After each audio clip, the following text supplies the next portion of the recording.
Welcome to the Poetic Resurrection podcast, where we explore perceptions. How self-reflecting questions can give you a better understanding of self. I'm your host, Sonia Iris Lozada. Stay tuned.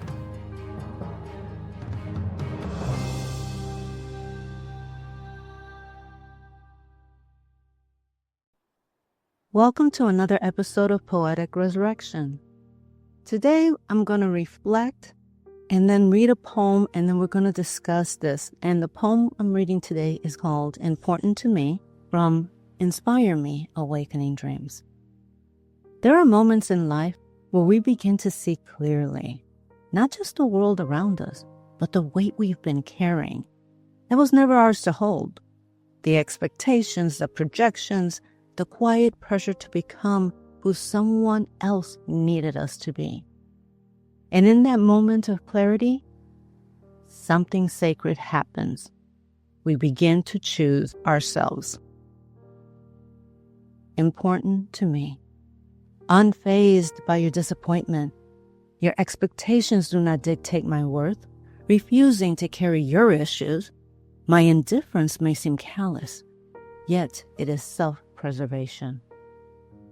Craving safety and security, yearning to thrive and not just survive. Freedom is my goal. I long for acceptance. Joy is what I seek, a smile on my face, but instead I am met with worry and doubt. How can I move forward when chained by fear? When will I have the strength to move on? Searching for solutions, wishing for closure and knowledge, I am hoping to heal and be at peace again. There's a line in this poem that feels like a turning point. Your expectations do not dictate my worth. And that's not just poetic. That's psychological. Because so many of us learn our worth through the eyes of others, their approval, their validation, through being good enough. But psychology tells us something important. According to Carl Rogers, we develop what he called the conditions of worth, the belief that we are only worthy when we meet certain expectations. And when we don't meet them, we feel shame, we feel rejection, we feel like we've failed. But what if we were never meant to carry those conditions? Another line stands out. My indifference may seem callous, yet is self-preservation. This is where boundaries live, not in rejection, not in coldness, but in clarity. Modern psychology, especially in trauma-informed work, reminds us that boundaries are not walls, they are bridges back to ourselves. In The Body Keeps the Score, trauma is described not just as what happened to us, but what happened inside us as a result. And often, what happens is this. We overextend, we overgive, we overcarry, until we no longer recognize where we end and others begin. So what might look like indifference is sometimes the first act of healing.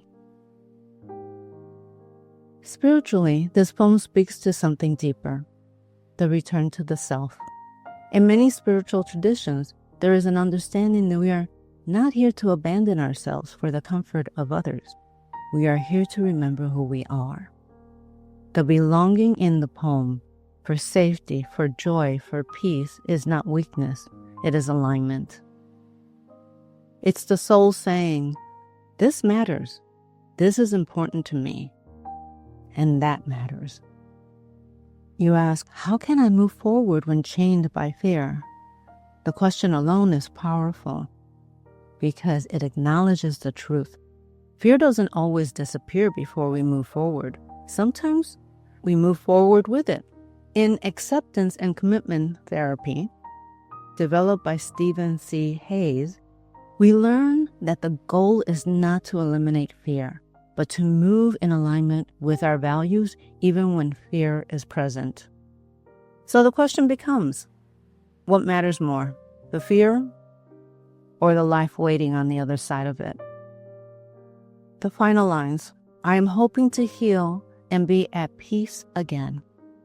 Hope is not passive. Hope is a direction.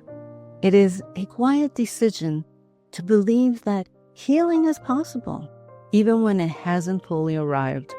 And healing is not a straight line. It is layered, it returns, it is human. If you're listening to this and something in this poem resonates with you, maybe this is the moment to ask, what is important to me? Not what was expected of me, not what was placed on me, but what is true for me. Because the moment you begin to honor that, even gently, even imperfectly, you are already moving forward. If you'd like to hear some more of my work, my poetry, my reflections, my lived experience, you can visit my website, Poetic Resurrection. This is not just writing, it is a return, a remembering, a quiet reclamation of self.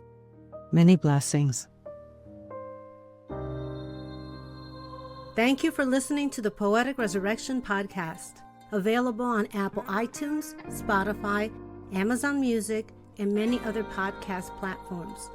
Please visit us and subscribe to our newsletter at poeticresurrection.com for the latest information and updates.